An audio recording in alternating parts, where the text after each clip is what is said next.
The market smell came up the stair before Juna did. Cold fish, wet rope, the sour bread the corner stall sold half price at dawn. And by the third landing it had thinned to the building's own smell, which was damp plaster and other people's cooking and the privy in the yard that no amount of winter could scrub clean. She climbed slowly. Her father's overcoat hung off her shoulders the way it had hung off his at the end, when the illness had taken the width of him, and the string bag knocked against her knee with the day's marketing. Barley, a knuckle of bone the butcher kept for her because she never haggled, 2 onions, soft at the top. Behind her the city was waking. Ahead of her was the room where no one waited, and she found, climbing toward it, that she was in no hurry to arrive. On the 4th-floor landing, the morning had already arranged its small theater. 2 women stood close by the old orc's door with their voices pulled down to that particular pitch, the one people used near a sickbed or a grave. Except there was no tenderness under it, only the pleasure of a shared dislike. The landlord's woman was there too, a ledger pressed to her chest like a hymnal, saying the creature was behind again, 3 weeks now, and that she, for one, would not be sorry. Here the voice dropped further, warmed itself on the next words. Would not be sorry when the winter did what winter did. A child on the stair below reached toward the door's flaking paint the way children reach for anything, and its mother took the small wrist back without looking, the gesture worn smooth by repetition. Not that one, not that door. Juna had seen the same hand motion used on hot stoves and stray dogs. She said nothing. She had learned, on the wards, that a neutral face was a kind of door you could close, and she closed it now and went past them up the last flight, and behind her she heard one of them murmur that the nurse kept odd hours, as though hours could be a fault. Her own room received her the way it always did, which was to say it did not. She hung the coat. She set the bone to soak. She lay down in the gray work dress because undressing felt like more than the day was owed, and she pulled the blanket to her chin against the cold that lived in the wall. And she waited for the sleep that came to her now only out of exhaustion and never out of peace. And through the plaster, 2 feet from her ear, the other room began its day. She had been listening to that wall for 2 years without meaning to. You could not help it. The partition was a single thickness of lath, and sound came through it the way light comes through a thin curtain, shapes without edges. There was the stick first, tap, drag, tap, the slow triangulation of someone crossing a small space on 3 points instead of 2. There was the kettle, set down hard, the iron complaint of it on the hob. There was a long silence of the kind Juna had stopped being able to hear as restful, because she knew too much now about what silence could be covering. And then there was the cough. She knew coughs the way a sailor knows weather. There was the dry social cough, and the wet productive one, and the bark of croup, and the long whooping spasms of the children's ward in a bad month. And there was this one, the one through the wall, which began low and tore upward, and ended in a wet rattle deep in the chest that did not fully clear, that left something behind each time, a little more each time. She had sat beside that sound 100 times in the charity infirmary, holding a hand or a basin, and she knew its arithmetic. It was the cough of someone the next hard winter would finish, or the one after, but not many after that. And the person making it was entirely alone with it, on the other side of a wall thin enough to hear a kettle, in a building that was counting the weeks until it stopped. Juna lay with her eyes open in the daylight, and did the thing she was good at and ashamed of in equal measure, which was to feel nothing on her face while a great deal moved underneath.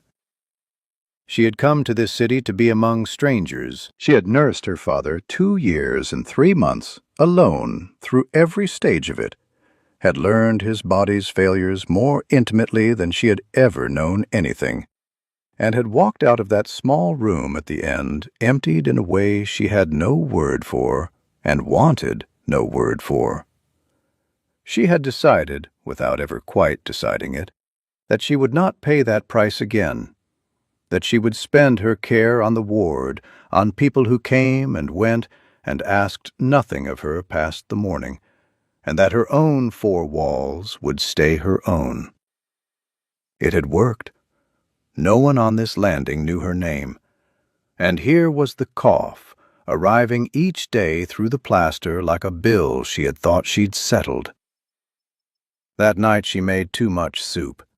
She did it without letting herself look at it directly, the way you do a thing you have decided not to have a reason for. The barley went in, and the bone, and the soft onions, and she made twice what one tired woman could eat, and while it was still too hot, she ladled half of it into the covered bowl she usually carried her dinner to work in, and she carried it instead the 4 steps down the landing and set it on the old woman's step. She did not knock and wait. She knocked once, the back of 2 knuckles, the way you rap a door frame to say, "Here," and not "Open." And then she turned and went down the stairs to her shift before the latch could lift, because she did not want thanks, and did not want a face, and did not, when she was honest in the descending dark of the stairwell, fully know what she wanted at all. She only knew she could not hear that cough through that wall all day, and then lie down beside it, having set nothing down. It was not for the old woman.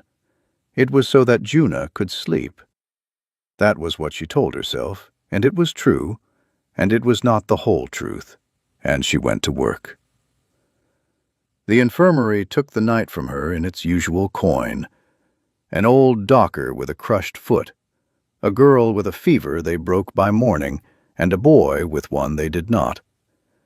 She sat the last hour with the boy's mother, because no one else would, and held the woman while the small body went still, and said the few plain things there were to say. And at dawn she walked home through the fish smell with the empty string bag and her father's coat, and a death sitting on her that she could not have prevented and could not put down. She climbed the stair, too tired to perform a neutral face, and on her own step, in the gray light, the bowl was waiting.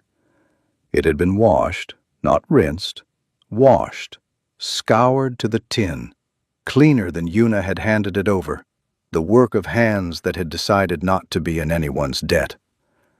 And inside it, set square in the center where it could not be missed, lay a single dried fish, hard as a bit of kindling, brown and curled and ancient.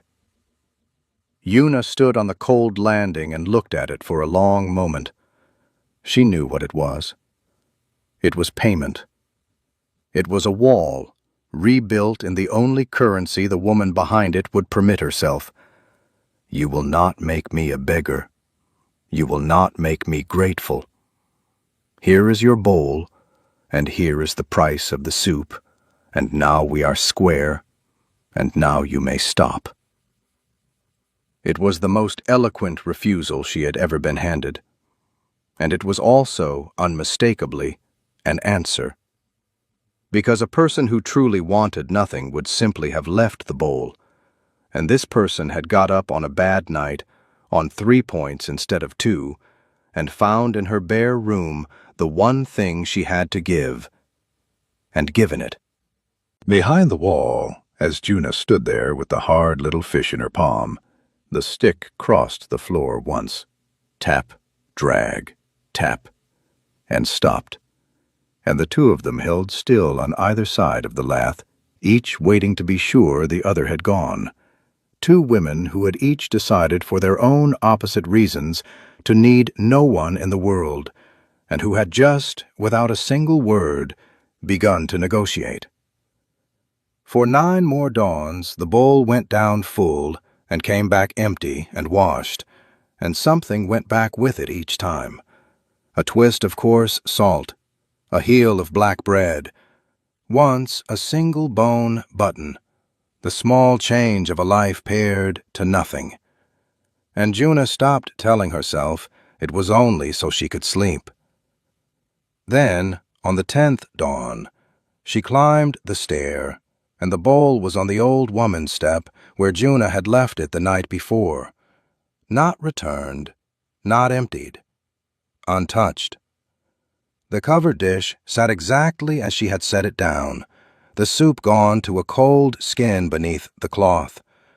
And all the day before, now that she counted back through her thin sleep, she had heard no kettle, no stick, no cough even, and the absence of the cough was worse than the cough had ever been. Juna stood at the thin wall in the cold dawn with the death of the night still on her hands, and she pressed her ear to the plaster the way she had pressed it to 100 chests, and she listened, with a nurse's flat dread, for the sound of breathing. There was no breathing she could hear, and an untouched bowl, and to Juna's trained ear those 2 facts added to only one sum. She did not knock the polite once now. She knocked hard, called through the wood, "Mistress, it's the nurse from next door," and got the silence back. So she did the thing the building would have words about. She tried the latch, found it unbarred, and let herself in. The room hit her first as cold. No fire, the hob iron stone dead, the air the kind of damp that has had all night to settle into a body. Then she saw her. The old woman was down on the boards by the cot, on her side, one big knotted hand still gripping the stick that had betrayed her, the other splayed flat where it had failed to find purchase. Her eyes were open. They came around to Juna, and what was in them was not relief. It was fury, naked and cornered, the look of a creature that would rather be found dead than found helpless. "Out!" The voice was a ruin of itself, but it carried. "I did not send for you. Get out of my room." Juna shut the door behind her with her heel and crossed the floor. "You've had a fall," she said, in the flat ward voice that was neither warm nor cold, the voice for people past the reach of comfort. "How long down?" "Long enough to want no audience for it." The old orc tried to push herself up on the splayed hand, and the arm shook and gave, and a sound came out of her that she hated more than the fall, a small grunt of effort failing, and the fury climbed. "I have put men in the ground who tried to lay hands on me. Touch me and find out." "You haven't the wind to break an egg this morning," Juna said, already kneeling, already reading her with her hands the way the wards had taught. Collarbone, the long ridge of the shoulder, down the arm, watching the face for the catch of breath that means bone. "And I've been sworn at by better than you, with more behind it. Hip!" She pressed. The old woman's jaw set white. "Not broken. Bruised to the bone, which is its own misery. But you'll stand on it. Be still while I find your feet for you." She had been certain there would be more fight, and there was, but it changed key, because Juna did not do the thing the old woman was braced against, did not coo, did not pity, did not handle her like something pitiful that had been found on a floor. She worked. She got a shoulder under the orc's arm and her own boot planted, and she said, "On 3, and you push when I say push. You're not a sack of meal."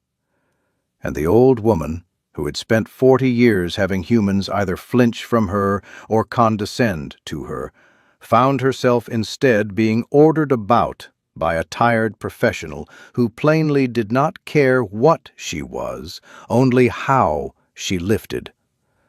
And to her own evident disgust, That she could work with. She pushed, on 3. She came up. Between them they got her onto the cot, and Juna had the blanket round her and was down at the hob striking a light before the old woman had finished cursing. The fire was the next argument, conducted while Juna laid it. "Leave my coals! I'll not have you counting my coals!" Juna laid the fire. "You'll have charged the soup to me. You people always tally." Juna fed the small flame and did not answer. And the not answering did more than answer would have. When the warmth began to climb, the old woman's anger had nowhere left to stand, and sat down, by degrees, into something more dangerous to her, which was exhaustion let go. She watched the human work her fire with one cloudy eye and one sharp one, and she said, lower, "Why?" "Because the bowl came back untouched, and the stick didn't sound," Juna said, hands busy, not looking up. "On the ward, that means someone's on the floor. I came in. That's the whole of it." She set the kettle on. "You can pay me in fish again after, if it lets you sleep. I don't care either way." Something moved across the seamed face, not warmth. The old woman would have bitten off her own tongue before warmth, but a kind of grudging recalibration, the look of someone revising a long-held figure. Not a do-gooder, then. A worker. That she could be in a room with. It was only then, with the fire taking and the kettle ticking and the fury banked, that Juna let herself look at the room. It was bare the way a cell is bare. Everything that could be sold, long since sold. But it was not squalid. It was kept. The clean, ancient clothing folded square, the floor swept, and on the single shelf, where another old woman might have set a comb or a cup, lay a row of tools. Juna did not know stonework, but she knew the look of things that had been somebody's whole life. A set of iron chisels, points and pitchers, and a worn, flat-faced one, their handles dark and shaped to a grip that was no longer in any living hand the same way. The steel kept oiled against the rust, though there was plainly nothing left to carve. Tools kept the way she kept her father's coat. And above them, hung on a nail, on a plain cord, a small thing carved from bone. A fish-hook, old as the dried fish, worn pale, the only soft thing in the room, and the only thing, Juna understood at once, that the old woman would die before she sold. The orc saw her see it. The sharp eye went flat and hard. "That stays on its nail," she said. "You've seen my floor and my fall, and that's more of me than the whole building's had in 11 years. You'll see no more." But she did not tell her to put out the fire, and when Juna set the tea by her good hand and gathered the cold, untouched bowl to carry away, the old woman said, to the wall and not to her, in a voice scraped down to almost nothing, "Vesna." A name, set down on the step between them like a thing returned. "If you're going to be in my room, you'll not call me mistress like the rent woman." Juna stopped at the door with the bowl against her hip. "Juna," she said, and went out, and stood a moment on the cold landing, with her heart doing something it had trained for 2 years not to do. And behind the thin wall, for the first time, the cough came, and was not alone with itself, because on the other side of the laugh, listening, was someone who now knew the name of the chest it tore through, and had seen the tools of the hands that built things, and could not, walking down to her shift, stop thinking of a craftswoman on a floor she could not rise from, in a building that was counting the weeks. What followed was not friendship, because Vesna would have spat at the word. It was a transaction conducted with the wariness of 2 animals sharing a waterhole, and Juna learned its rules fast, because she had nursed the proud poor before, and knew the one thing they could not forgive was being seen to take. So she stopped giving. She traded instead in lies they both knew were lies and both required. "I made too much again," she would say, setting down the bowl, and Vesna would say the barley was oversalted and a waste of a good bone, and eat it. "I need that dish back.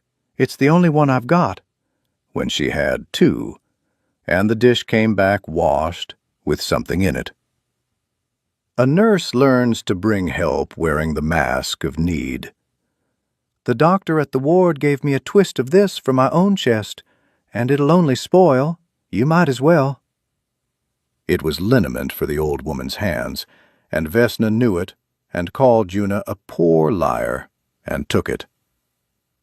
The fire got laid most evenings now, on the pretext that Juna was cold on her own side of the wall, and the chimney was shared, which was almost true. The flues did run together, and Vesna permitted it on those terms, the terms of a shared flue and not of charity, and the two rooms warmed off the one grudging hearth. The story came in fragments, never offered, only let slip, and then guarded again as if regretted. Juna learned not to ask. She learned that questions made the shell snap shut, and that silence, the patient ward silence she was good at, made it open a crack. So she sat sometimes while the liniment did its work into the knotted hands, and said nothing. And Vesna talked the way the old talk when the body is busy and the guard tires, sideways to the fire. There was a coast in it. There was salt and a different weather, and a word in the orc tongue for the particular green of cold northern water that did not exist in the human speech, and that Vesna said once, low, and did not translate. There was a clan named the Cold Water People, and then not named again. There was the work. Juna gathered there had been great work once, work the city wanted, and the clan gave it. But the moment the work came near the telling, Vesna's mouth closed on it like a trap, and she said the liniment was finished, and the human could go. "Your hands," Juna said one evening, because she was a nurse and could not help the professional noticing. "These weren't always like this." "The way they're worn. The calluses are old, the joints went later. You worked with them. Fine work." The cloudy eye and the sharp one both came around. For a moment Juna thought she had broken it. Then Vesna spread the ruined hands toward the firelight, almost cruelly, making her look. "Stone," she said. "I read stone with these the way you read a chest. Where it wants to break and where it won't. There's not a one of them," a jerk of the chin at the floor, the building, the city, "could lay a true edge, and they had the gall to call us the dumb labor." She closed the hands. "It's gone now. The cold ate the knuckles. I couldn't dress a curbstone today to save my life." And that was the most she had said it once, and she heard herself say it, and she sent Juna out into the dark for the offense of having heard. But the wall between them had stopped being only a wall. They knocked on it now, a private grammar, grown up without anyone deciding it. One rap from Juna's side at dusk meant, "I'm putting the fire on, you'll feel it your side." Two slow taps back meant, "I'm upright and don't need you, go to your work." And a silence, where the two taps should be, brought Juna to the door. Every time. Fast. The bowl forgotten. The building still whispered on the stair. The rent woman still said the creature wouldn't last. But there were now two of them behind the wall who heard it, and the hearing was no longer lonely on either side. Then came the thing Juna did not see coming, the thing that undid her more than the fall had. She came off a brutal night. 3 deaths, 1 a child, her hands not yet steady, and climbed the stair in the gray with nothing left in her, and on her own step there was no bowl. In its place, folded square, the way Vesna folded everything, was the overcoat. Her father's overcoat. She had hung it the morning before to brush the dock mud from the hem, and left it on the landing peg, and now it lay folded on her step, and when she picked it up, she felt at once what had changed. The lining. The lining had been going for a year. The silk perished and torn at the shoulder, where the weight of it pulled. A long, ragged mouth of a tear she had meant to mend 100 tired mornings, and never had. It was mended. Not patched, mended.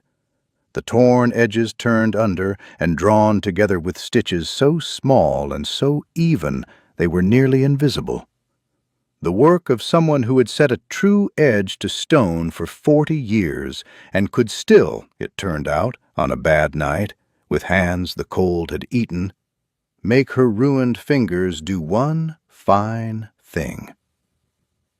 Juna stood on the cold landing holding the coat her father had dyed the width of, that a stranger behind a wall had quietly made whole, and she understood several things at once and had to put a hand to the plaster to hold them. That it had cost Vesna hours and pain and the better part of her remaining thread. That she had done it at night, alone, so as not to be seen doing it. That she had left it without a word and would deny it if asked, and would call Juna a fool for making anything of a few stitches. And that this, not the dried fish, not the salt, not the bone button, this was the whole of the woman's heart, the entire hoarded thing spent on the one human in 11 years who had knocked once and not waited for thanks. Spent in the only currency Vesna would allow herself to be caught dead handing over, which was not a gift, never a gift, only a debt repaid, only good thread not wasted, only a thing a craftswoman could not stand to see torn when she had the means to mend it. Behind the wall the stick crossed the floor, tap, drag, tap, and stopped the way it always stopped when Vesna was listening to be sure she had gone. Juna did not go. She stood holding the coat, and for the first time in 2 careful years she let her face do what it wanted, alone on a cold landing where no one could see, and through the thin laugh she said the only thing she could trust her voice with, which was not thanks, because thanks would have been refused.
"The stitching's too good for this old rag," she said, unsteady.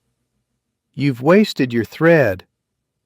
And from the other side, after a long moment, dry as ash, came, "Then don't tear it again." And neither of them moved from the wall. 4:19. The building, which had let the night nurse alone for 2 years because she kept odd hours and gave it nothing to talk about, now had something to talk about. It started small, the way it always does. The rent woman caught Una on the second landing with the ledger to her chest and the warmth gone out of her face. "You've been in with the creature," she said. Not a question. "Carrying things up. The pals heard you in there of an evening." She let that sit. "I'll say it plain, because somebody ought. It's not natural. A clean girl thick with that. They carry things, the orcs. Chest rot, the gray fever. You nurse the poor, you ought to know better than the rest of us what she'll give you.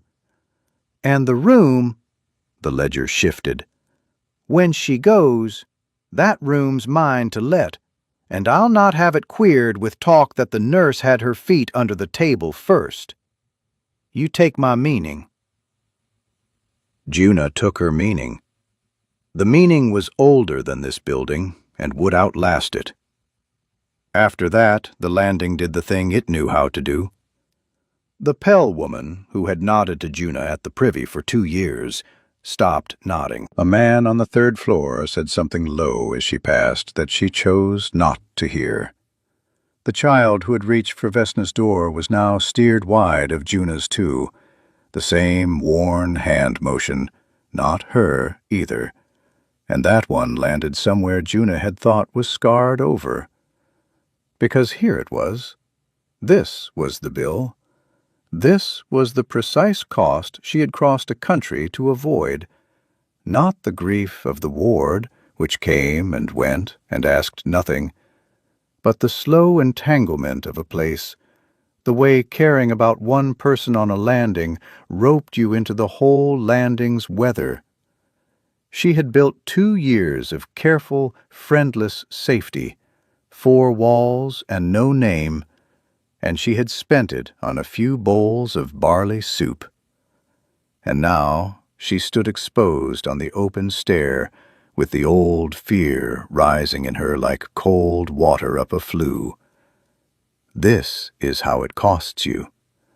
You let one person matter, and the world arranges to make you pay. She wavered. She would not have admitted it to anyone, least of all herself, but the bowl sat full on her own table 2 nights running, while she lay listening to the cough through the wall and did not get up. She told herself it was only sense. She told herself Vesna had managed 11 years without her and would manage. She lay in the dark and was, for the first time, a little ashamed of the quality of her own silence, because it was no longer the ward silence of someone who could not help. It was the silence of someone choosing not to. It was Vesna who broke it, and Vesna who got it wrong on purpose. The 2 taps did not come at dusk, so Juna went, could not go in the end, the trained reflex stronger than the fear, and found the old woman upright by her cold hob, fully dressed, the stick planted, waiting for her like a sentence. "I heard the rent woman on the stair," Vesna said. Of course she had. The lath that carried a kettle carried a threat. "And I've watched you not come 2 nights. Good. Sense at last." The voice was iron, deliberate, each word laid like a stone meant to wall something off. "You'll stop now. No more bowls, no more fire, no more of your lies about extra liniment. I've buried more of your kind than you've nursed, and I know exactly how this goes. They'll make you pay for me till there's nothing of you left. and I'll not be the thing they break a fool girl on." So, the stick lifted, pointed her at the door. "Get out. Go back to your wall and stay your side of it. I don't want you." And Juna, who had spent 10 years reading the faces of people saying the opposite of what they meant, looked at the old woman braced and rigid by a dead fire, sending away the one thing she had left, because she had watched humans punished for kindness to orcs her whole long life, and could not bear to be the punishment. And something in Juna that had been holding very still for 2 years simply gave. She did not argue. She did not weep, which Vesna would have despised. She said, "All right," in a flat voice, and she went out, and she shut the door. And then she sat down on the cold boards of the landing, with her back against the very wall she'd been ordered behind, knees up under her father's mended coat, and she stayed. For a while there was nothing but the privy draft coming up the stairwell and the gaslight ticking below. Then, through the wood, low, she began to talk. Not to be answered, she made that plain by never pausing for one. She told the door about her father, about the 2 years and 3 months, the small room, learning his body's every failure better than she'd known anything. The way the illness had taken the width of him until the coat hung off him like it now hung off her. She told it about the last night, the one she had never told a living soul, sitting that vigil alone because there had been no one else, and what it had emptied out of her, the word she had no word for. She told the door why she had come to a city where no one knew her name, not for work, for the safety of it, the great relief of caring about people who were gone by morning and could not cost her anything past the dawn. "And then there was a cough through a wall," she said, "and I couldn't make it cost nothing. I tried. You felt me trying these 2 nights. Her voice was steady and low and tired. "You can tell me to go. You can't make me not have knocked." The cough came on the other side, and a long silence, and the small shift of weight that meant a body lowering itself, slow, on 3 points, to the floor, on the far side of the same thin lath, close enough that Juna heard the old shoulder come to rest against the plaster, a hand's breadth from her own. Neither spoke. The gaslight ticked. 2 women sat back to back through a wall in a building that wanted them apart, and somewhere below the stair the building slept its comfortable sleep and did not yet know that the thing it had decided did not count had just, on a cold landing, begun to count for everything. They stayed at the wall until the cold drove them, and somewhere in the small hours the wall stopped being where they talked. Juna heard the latch lift. The door came open on the old woman leaning hard on the frame, and she looked down at the human folded on her landing boards and said, with disgust worn thin enough to see through, "You'll catch your death out here, and then where's my soup?" and stood aside. So Juna came in, and they sat on the same side of the door at last, the fire laid between them, and Vesna told her the rest, because the wall had already heard the worst of it, and there was no sense being proud through plaster any longer. "You want to know what these built?" she said, holding the ruined hands to the flame. "Walk down to the harbor, and look at the thing the city's so cursed proud of. The sea wall, the great gray curve that breaks the winter sea off the lower town." She watched Juna place it. Everyone knew the wall. It was on the city's own seal. "We built that. The Coldwater clan and 3 others they shipped down with us, young and strong and stupid with hope, because the city sent word north that it wanted stonecutters and would pay. 40 years ago. I was younger than you." The sharp eye held the fire. "You don't lay a sea-wall in a season. You lay it in lives. The cold water I told you the word for, you stand in it to dress the footing stones, hours, days, your legs gone past pain to nothing, and the tide doesn't wait while you warm them. Men went down with the lung rot. Men went down off the staging in a sea that didn't give them back. My own people. I read the stone, and I set the true edge, and behind me they died setting it. And the wall went up straight, and it has not shifted in 40 years, and there is not one name on it. Not one. They took the wall, and they put it on the seal, and they let the workers rot in rooms like this. And when we died, they were glad of the space." She told it dry, without a tear, which made it worse. She told Juna about the children. One daughter, taken by a fever the year the charity ward turned orcs from the door. Juna's own ward, 2 matrons back, a policy since quietly dropped and never atoned for. And Vesna said the name of it flat and let Juna sit in the shame of the institution she served. One son gone to sea at 17, and the sea had kept him, the way it kept so many. No grave, no word, just a birth that did not come back. And after them, the long arithmetic of outliving, the clan thinning, the old ones going, until one ordinary year Vesna had looked around and understood she was the last of the cold water people in this city, and likely on this coast, the last set of hands that had read the stone of that wall, the last mouth that held the word for the green of the water, and that when she went, it went, all of it, uncounted and unmarked, as if none of them had ever stood in that killing tide at all.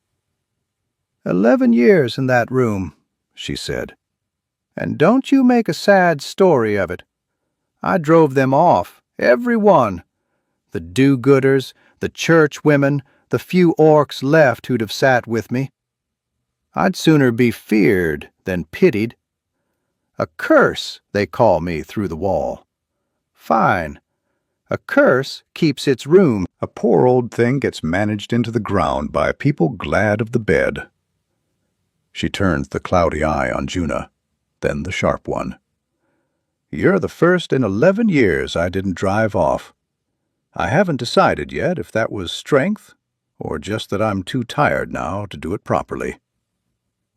Juna sat with all of it settling into her, and what struck her hardest was not the cruelty of the city, which she had always known, but the simple fact in the chair across the fire, that the building called this woman a curse to be endured till winter took her, and the truth was that a piece of living history sat 2 feet away, the last hands that had built the thing the whole city put on its seal, and not one soul on the landing knew or would have cared.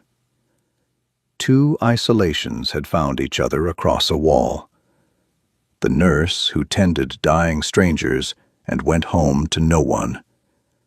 The builder who outlived a people and chose to be feared. And they sat in the warmth and were, for one night, fully known to one person each. It was the warmest the room had been in 11 years. And it was Juna, the nurse, who could not let herself fully have it, because she had been listening to that chest all night out of professional habit, and she knew exactly what the wet rattle under the talking meant, and how few winters, how few weeks of this thin, false warm season even it left. Is there a wall in your own life, I wonder, with someone living right on the other side of it? Not a stranger, someone you could name, a neighbor you nod to and no more, a relative the years have walled off, a quarrel grown so old you've forgotten the shape of the person behind it. We tell ourselves the wall is theirs, that they want it, the way Vesna wanted hers. We're so sure it would cost us to knock. I think about what it cost Juna, and what it would have cost her not to. If this is sitting somewhere in you while you listen, stay with me to the end of it. And if you've ever left a bowl on a step you weren't sure was wanted, tell me below, because I'd like to know I'm not the only one. Subscribe, and let's see how the wall comes down. Vesna watched her face do its quiet arithmetic across the fire and was not fooled, because she had been doing the same sum longer. "You've got the look," she said. "The Ward look. You're listening to my chest." She did not deny anything. She reached up to the nail and touched the bone fishhook once and let her hand fall. "Don't nurse me toward something soft, girl. I know what's coming up that flue with the cold. I've known longer than you." The fire ticked. "Just don't let them do the other thing. That's all. Not the dying. The dying I can manage. Don't let them put me in the ground glad of the bed." He was waiting for her at the foot of the stair, in the cellar mouth where the one other orc in the building had his room, and Juna knew before he spoke that this had been coming. Rek was young and built like the work he did, raw-boned, dock-broad, gray-green skin gone grayer with the day's stone dust and rope tar, and tired in the body the way she was tired in the bone. He stood square in her path and did not raise his voice, which was worse than if he had. "You're the nurse. Top floor." It wasn't a question. "Been going into the old one, carrying things up. Weeks now." His jaw worked. "So I'll ask you the once, plain, and you'll tell me, plain. What is it you're after with her room?" "Her room? Don't." The single word came down hard. "I've watched this happen my whole life. An old orc gets weak, gets near the end, and that's exactly when the humans get kind. Church women, charity girls, a nurse." He said the word like it tasted of something. "Sudden in and out with the soup and the warm looks and the old one too far gone to see it. And then she's in the ground, and there's a human's name on the lease before she's cold. The room. It's always the room. You people don't take an interest in a dying orc for the love of it. So," he folded his arms, "which is it? The room, or you're soft in the head? And I don't meet many of the second kind." Juna stood in the cold cellar mouth and made herself sit in it, because the ugly thing about what he'd said was that it was earned. Every word of it was a thing he had watched happen, more than once, to his own. She did not get angry. Anger would have read as guilt. She set the empty bowl down on the cellar step between them where he could see it, washed, with the heel of black bread in it Vesna had sent back that dawn. "I'm Juna," she said. "I live the other side of her wall." I started leaving soup because I couldn't sleep through the cough. She paid me back in a dried fish, so she'd owe me nothing, and we've been at that ever since. She'll take no charity, you know her. She'd sooner starve square than eat in debt. She nodded at the bowl. "That's her bread going back down. I don't want her room. I've got a room. I want her not to die on a floor nobody'll cross the landing for." Rek looked at the bowl a long moment. Something in the set of him was not yet convinced. Suspicion that old doesn't lift for a speech. "Words are cheap," he said. "I've heard kind words off plenty." "Then don't take the words."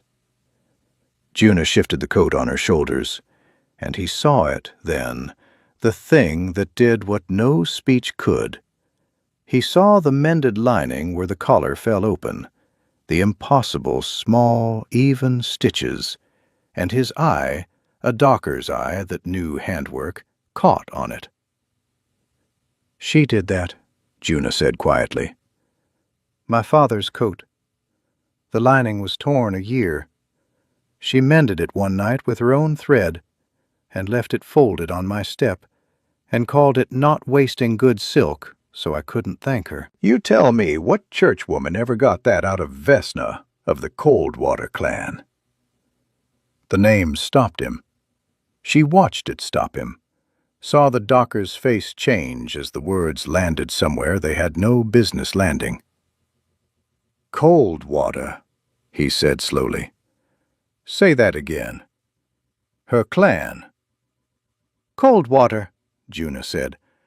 "She told me last night. She came down 40 years back with her people, young, for the stonework. They built the sea wall, the harbor wall, the one on the city seal. The cold killed most of them in the tide, and the rest the rooms finished, and she outlived the whole of them. She's the last hands that read that stone."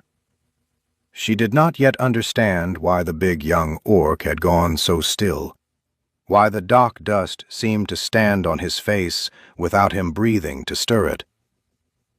"Why? What is it? You know the wall." "Everybody on the docks knows the wall." His voice had dropped to almost nothing. "We work off it every day of our lives. We've got our own name for it, not the harbor wall, not the city's pretty name."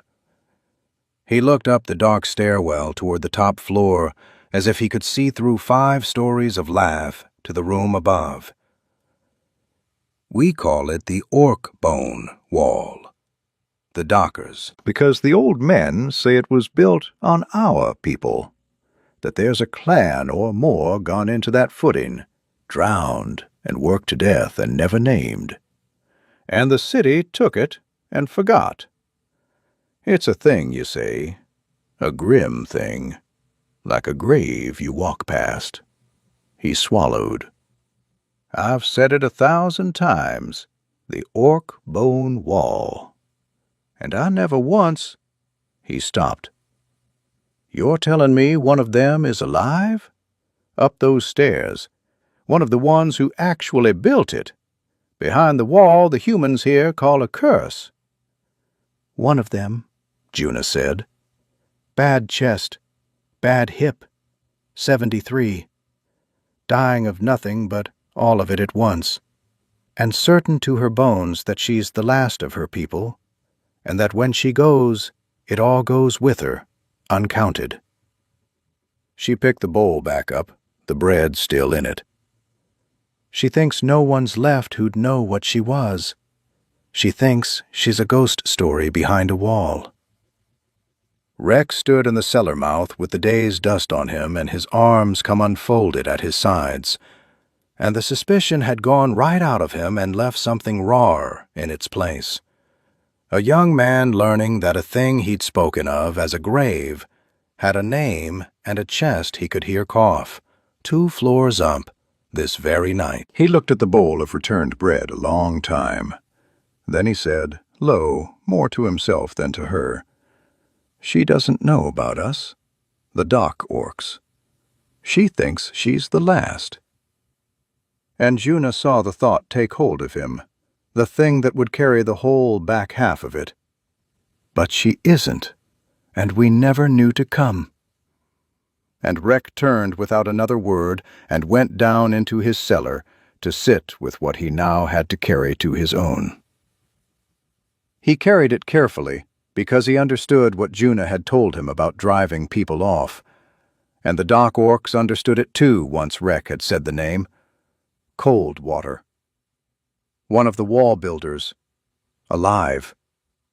It went round the dockside in the way such things go, not as gossip, but as something handled, passed low between men coiling rope and women mending net, the word alive turned over and over. And to their lasting credit they did not come in a crowd. A crowd would have terrified a proud old woman who had spent 11 years making herself a thing to be feared. They came the way Juna had first come, one at a time, to the step. The first was sea bread, a flat, dark round of it, the kind that keeps for a sea voyage, left on Vesna's step one dawn with no name and no knock, and Una found her standing over it with the stick planted and her face a-war. "Who?" Vesna said. "Who left this?" It was not human bread. She knew the make of it the way Una knew a cough. It was clan bread, the bread of the coast, a thing she had not seen on a step in 30 years. Una told her the truth, because lies were finished between them, that there were orcs on the docks, young ones, dockers, and that they knew now who she was, and that this was them, knocking the only way they dared. Vesna sat down hard on the cot and held the dark bread in her ruined hands, and did not eat it for a long time, and did not weep, and said at last, roughly, to the wall, "They shouldn't have. I drove off better than them, years back. They should let an old curse be." But she ate the bread, and she did not put the rest of it out for the gulls. Then came the old docker, older than Rek by 40 years, near Vesna's own age, a man who had come down to the coast a generation after her clan, but spoke, it turned out, the coast tongue, the real one, the old northern speech, not the harbor pidgin. Rek brought him to the door and stood back. The old man did not offer pity or charity or church words. He sat down on the floor by Vesna's cot, uninvited, the way the very old sit with the very old, and he said something in the coast tongue, and Juna, on the landing, heard a sound come out of Vesna she had never heard, the old woman answering in the same speech, the words rusty and breaking and then steadying, the green water word, and 100 others she had held alone in her mouth for 30 years, with no one to say them back. They talked an hour. Juna did not understand a syllable, and did not need to. She understood that a woman who had been certain the last of her language would die behind her teeth had just heard it spoken back to her by another living throat, and that whatever the dying was doing to the chest, this was being added to the other side of the ledger. Late, but added. After that they came, steadily, shyly, 1 and 2 at a time, up the stair the humans had warned them off. And that was where the building's own weather began, at last, to turn. Because the landing that had whispered the creature was a curse now had to stand at its doors and watch a quiet procession of dockers climb past, caps off, carrying sea bread and oil, and once a whole fresh fish, to honor the very old woman they'd been counting the weeks out of the world. The Pell woman, who had stopped nodding to Juna, found herself pressed to her own doorframe to let a gray-haired orc with a sailor's roll go by to sit with the witch. The rent woman came up to collect and found 3 dockers on the landing, and could not, for once, get her ledger out. No one said anything to them. No one had to. There was just the steady, unanswerable pressure of witnessed dignity, the slow public fact of a despised old woman being honored, by her own and in plain sight, that made the building's comfortable cruelty look, for the first time, like exactly what it was. You cannot easily go on calling a person a curse while a line of people climb your stair to sit at her feet. The whispers did not stop all at once, but they got quieter, and then they got ashamed, and the averted faces on the stair began, here and there, to be the faces of people who could no longer quite meet Juna's eye for a different reason than before.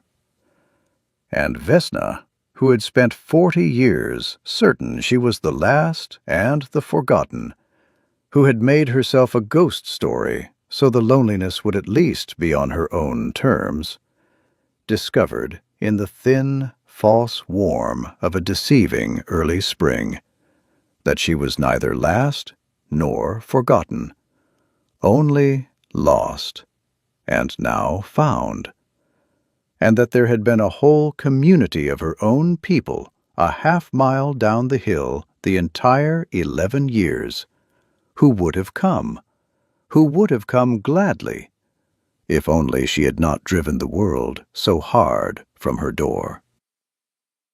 She said as much to Juna once, dry as ever, watching a young orc woman she'd sent away twice now leave eggs on the step a third time. "All that biting," she said. "All those years I bit first, so none of them could bite me. And they were down the hill the whole time, waiting to be let near." She turned the bone fishhook on its nail with one knotted finger. "You could make a hard lesson of that, girl, if you were the lecturing kind. Don't." But the spring was false, and Juna knew it, and the docker's kindness could not buy what no kindness buys. The warm days came too early and meant nothing. Juna had nursed enough winters to know the cruelty of a false spring, how it coaxes the old and the weak up off the cot and out into an air that turns on them by night. The cough that had torn upward through the wall for a season changed its sound. It went from the tearing wet of a chest fighting to the looser, wetter, settling sound of a chest that has stopped fighting and begun to fill.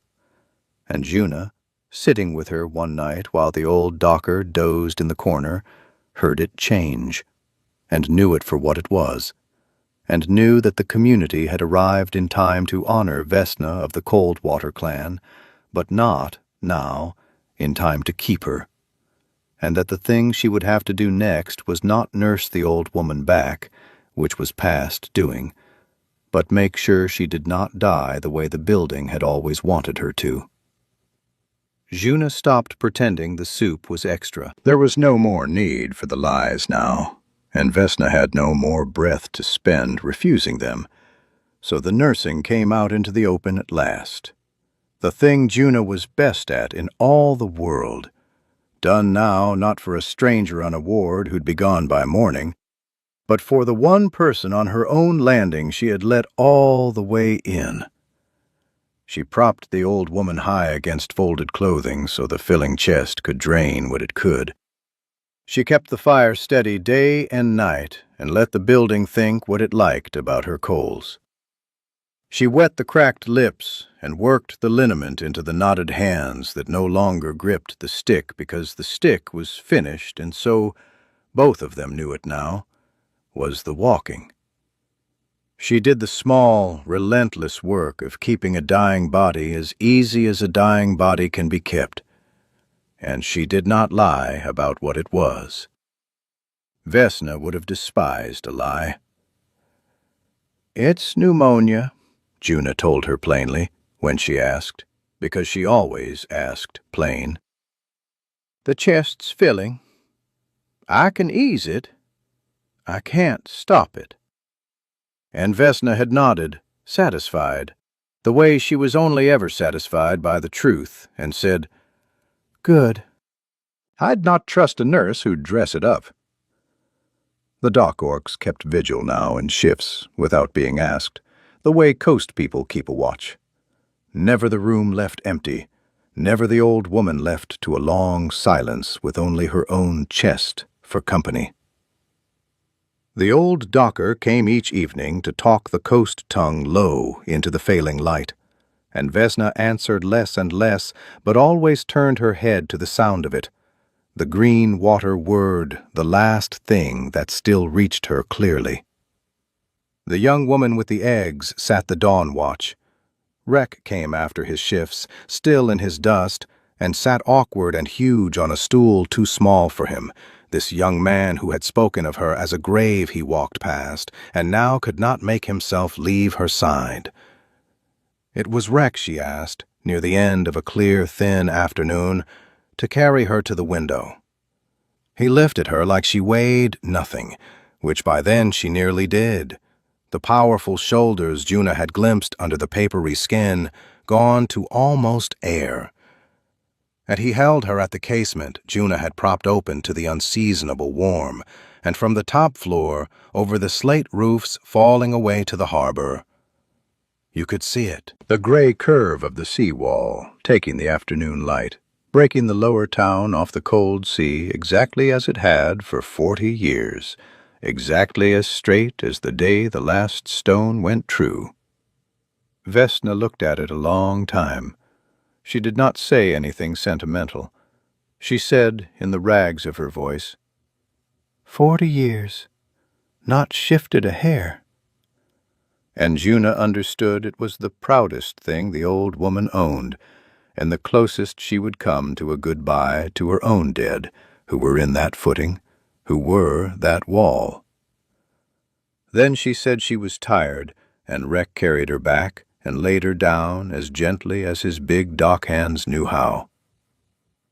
That night, lucid in the way the dying sometimes surface clear before the end, Vesna sent the others out to the landing for a moment and kept Juna. She lifted one knotted hand toward the nail by the shelf. "Take it down." Juna took down the bone fishhook on its worn cord and put it in the spread palm. Vesna closed her fingers on it, the last fine grip those hands would make, and then she held it out to Juna. "No," Juna started. "That stays on its... It stays nowhere now. I'm finished with nails." The cloudy eye and the sharp one both held her. "Don't you make a deathbed sniffle of this, girl. I'll know, and I'll haunt your wall. I'm not giving you a keepsake. I'm giving you a job." She pressed the small carved thing into Juna's chapped hand and closed both her ruined ones around it. "This is the last one, last hook of the Coldwater clan, carved by a hand that's 2 generations in that footing now. While I had it, it was the last of a dead thing. You keep it," the breath sawed, "and it stops being the last one. You wear it, and it's just a hook a living woman wears, and somebody asks her one day what it is, and she tells them who built their wall. That's all. You keep the hook, you remember who built your wall." She let go. "And one more, one promise, and then I'll have your soup." "Anything you want." "Not anything. One thing." The voice gathered itself for it. "I don't care about a stone for me. I'm not the point and never was. But that wall..." A breath. 40 years they've had it on the seal, and not one name at the foot of it. My clan stood in that killing water and went into it nameless, and the city's been proud of them every day since without knowing it owed them so much as a letter. The sharp eye burned. "You make them say it. Somewhere. In writing, where it can't be whispered away. Who really built the seawall? I don't ask you to win. I know what you're up against, a nurse and a handful of dockers against a city's pride. I ask you to make them say it. One true line, carved where the lie is. Promise me that."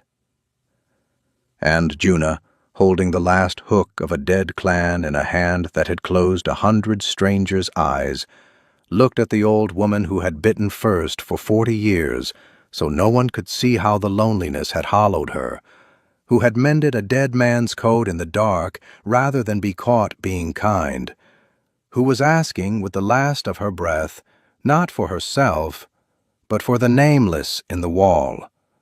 And Juna, who had crossed a country to never owe anyone anything again, made the promise. "I'll make them say it," she said, "in writing, where it can't be whispered away. I promise you." Vesna nodded once, satisfied by the truth of it, the way she was only ever satisfied by the truth, and let her head go back against the folded clothes and said the soup could come in now, and so could the others. She'd been quiet long enough. She went out 2 nights later, in her own bed, in her own time, with the window open to the sea. There was no drama in it, and Juna would not have allowed any if there had been. The dying that is done well is mostly quiet, and this one was. The cough had eased toward the end, the way it does when the body stops spending itself on fighting, and the long settling breaths had spaced themselves wider through the small hours, and Juna, who knew the rhythm of it the way the old docker knew the tide, had felt the room change before the last breath came, that particular thinning of the air she had no word for and needed none, and had reached and taken one knotted hand in both of hers. So that when Vesna of the Coldwater clan went, on a thin spring night with the warm air coming in off the harbor, she did not go on to a cold floor that no one would cross a landing for. She went with a human nurse holding one ruined hand, and the old docker holding the other, and speaking the coast tongue low and steady, so the green water word would be the last sound to reach her, and the young woman who'd left the eggs at the foot of the cot, and Rek filling the doorway with his cap in his big hands. The room that had held one bitter woman alone for 11 years held, at the end, all the people she had spent 40 years certain did not exist. Juna felt the hand go from a grip to a weight, and she did the last small thing, drew the lids down with 2 fingers the way she had for 100 strangers. And this time it was not a stranger, and she let her own face do what it wanted, and no one in that crowded room thought the worse of her for it. It was a death. Juna would not let anyone pretend it was anything else, least of all herself. It was sad, plainly and rightfully sad. A woman gone, the last of a people, the last hands that read that stone, the green water word now truly homeless in the world. But it was also, and at the very same time, the thing Vesna had asked for, and the only victory the story had ever promised. It was good. It was the exact opposite of the death the building had wanted for her, and she had braced herself 40 years to meet. Alone, uncounted, managed into the ground by people glad of the bed. She had died known. She had died held. She had died with her own language in her ear, and her own people filling the room, and the wall her clan built standing straight in the window. Juna had nursed enough endings to know how rare that was, how few got it, how many of her ward deaths went out into the dark with no hand at all. And she sat in the quiet after, with the bone hook warm against her own throat where she had put it. And she let it be both things at once, sad and good, because the truth was always both, and Vesna had no patience for anything that wasn't the truth. The coast people did the rest in their own way, and the building was made to watch. They would not let her go down the back stair like a thing being removed. They carried her down the front, the main stair, the one the landing had whispered on, slow, caps off, the old docker leading and Rek taking the head of the plain coffin the dockers had built in a day from good dock timber, generations of orcs lining the flights with their hands open in some old gesture of the coast. And the building's humans had to come to their doors. There was no avoiding it.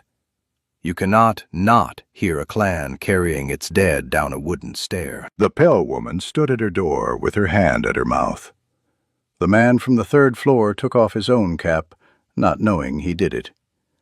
The rent woman stood with her ledger forgotten against her chest and watched the curse she'd counted the weeks out of the world go past her door honored, borne by her own people, 3 generations of them, down through the building that had decided she did not count.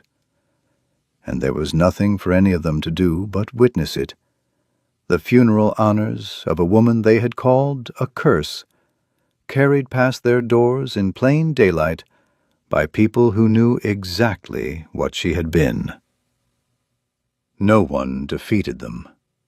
There had never been a villain to defeat, only a comfortable collective unkindness, the averted face and the lowered voice, and it was not beaten in any clean way that a story likes. It was simply shamed into silence by the unanswerable fact of a life that had turned out, against everything the building had assumed, to matter, and to be mourned by more people than most of those whispering would ever manage to gather to their own doors. Have you ever stood at a door like that, at the edge of a grief you helped make, with nothing to do but witness what you got wrong? I think the building learned more on that stair than in all its comfortable years of whispering. I think some of them carried it down with them and didn't put it down. If you've stayed with Juna and Vesna this far, stay for the last of it, because the promise still has to be kept, and the keeping of it is the whole point of why I wanted to tell you this one. Subscribe, sit with me through the end, and tell me below, who's the person you wish you'd witnessed properly before the stair? Up at the top of the house, when it was over and the room was empty and swept, Juna stood a moment by the thin wall that had carried a kettle and a stick and a cough for 2 years and now carried nothing. The silence on the other side was a different silence than the dreadful untouched bowl silence of that first dawn. It was just quiet now, a finished quiet. She put her hand flat on the plaster the way she had that first frightened morning, and she felt the bone hook against her throat, and she did not knock. There was no one to knock for. But there was, she knew, a promise, in writing, where it can't be whispered away, and that was a thing she could still do, and the only thing left now that she could do, and she meant to do it. Spring came on proper after that. The real thing this time, slow and unglamorous. The harbor losing its gray, the dawn market putting out the first soft green stuff. And Juna kept the promise, the way she did everything, without heroics and without quitting. She was no one's idea of a person who moves a city. She was a tired night nurse from a charity ward with no name and no influence, and the harbor board was a city's pride in a paneled room. And the first time she went to them with the truth of who built the seawall, they were polite and they did nothing, which is what such rooms do. The second time, they were less polite. There was no document, they said. There were no records of the clans. The wall was the city's achievement and always had been, and a nurse's second-hand story off a deathbed was not a thing one carved in bronze. Juna had expected exactly this. Vesna had told her she would not win, and had asked her only to make them say it. And Juna had learned at the old woman's fire that there is more than one way to get a hard thing done. So she stopped petitioning alone, and she did the thing that worked. She brought the dockers. Not a mob, Vesna had taught her that too, but the slow, dignified, unanswerable pressure of the orc community itself. The old docker who could name the dead clans in the coast tongue. The working men the harbor could not run a single tide without, standing quiet and respectable and immovable at the edges of the board's comfortable room. And she let the city's own memory do the rest, because the funeral had been witnessed, and witnessed things do not stay quiet in a port quarter. And the embarrassing public fact of an old wall builder carried honored down a tenement stair by 3 generations of her own people, past the doors of humans who'd called her a curse, had become a thing the lower town talked about. The board did not want it talked about further, and so, to make a small awkwardness go away, they did a small true thing, which is how most true things get done. They set at the foot of the seawall one modest plate of bronze, no bigger than a book, naming the orc clans who built it and died in the building of it, the cold water people first among them. It was tiny. Juna knew it was tiny, one small plate against a vast and comfortable forgetting, a city that would go on putting the wall on its seal, and the clans would go on being a line most people walked past without reading. The story knew it was tiny, and let it be enough, because Vesna had asked only that they be made to say it once, in writing, where it could not be whispered away. And now they had, and the green water dead had a letter at the foot of their wall, at last. But the deeper thing that had changed was not in bronze. It was in Juna, and in the building. She had crossed a country 2 years before precisely to never do this again, to never let a person matter, never sit a vigil, never pay the cost she had paid for her father and been hollowed out by. And she had paid it anyway. She had let an old woman behind a wall all the way in, every step, right to the hand going from grip to weight under her own. And she had grieved her fully, the way she had been too frightened to grieve anyone since her father. And she had not been destroyed by it. That was the thing she had been most afraid of and most needed to learn, and Vesna had taught it to her without one kind word. That you survive the loving and the losing both. That the vigil empties you, and you fill again. That the alternative to the cost is the 4 cold walls and the no one who notices whether you live. She was no longer the stranger on her own landing. The pale woman nodded to her again, and meant it differently now. The building had changed, too. The old, easy cruelty had broken on the rock of one death witnessed, and a place cannot quite go back to whispering once it has stood at its doors with its cap in its hand. On a clear spring morning, coming off a night shift, Juna walks down to the harbor the long way, the way she has started to. She stops at the foot of the seawall where the little bronze plate catches the early sun, and she reads the clan names again, the way she does most mornings now. The Coldwater people, first line, in letters a city was shamed into casting. The bone fishhook hangs at her own throat on its worn cord, just a hook a living woman wears, and one day someone will ask her what it is. Down the quay, Rec and 2 other dockers are heading out to the morning tide, and they see her there at the wall, and they nod. Not the nod you give a do-gooder, not gratitude, none of that. The plain, flat nod you give a neighbor you'll see again tomorrow. She nods back. That is all it is, and it is everything it is. Up in the tenement, Vesna's old room is not standing empty for the rent woman to let with a sniff. A young orc family has it now, dock people, Rec vouched for them. A man and a woman and a small one who has already learned to thump the floor for the joy of the sound.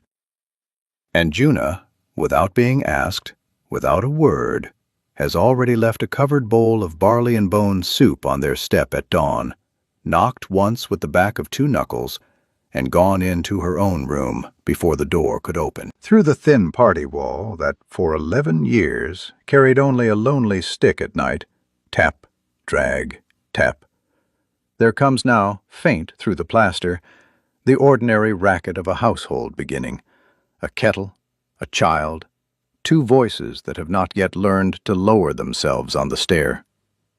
She lies down in the daylight to sleep, and she listens to it through the wall, the family she is going to know. She did not gain a household of her own, or a love, or a clan. She gained the one thing she had spent 2 years building walls against and needed more than any of it. She let someone in, all the way to the end, and survived the losing of them, and came out the far side no longer a stranger to her own landing, having learned the thing the old orc taught her, and never once said kindly.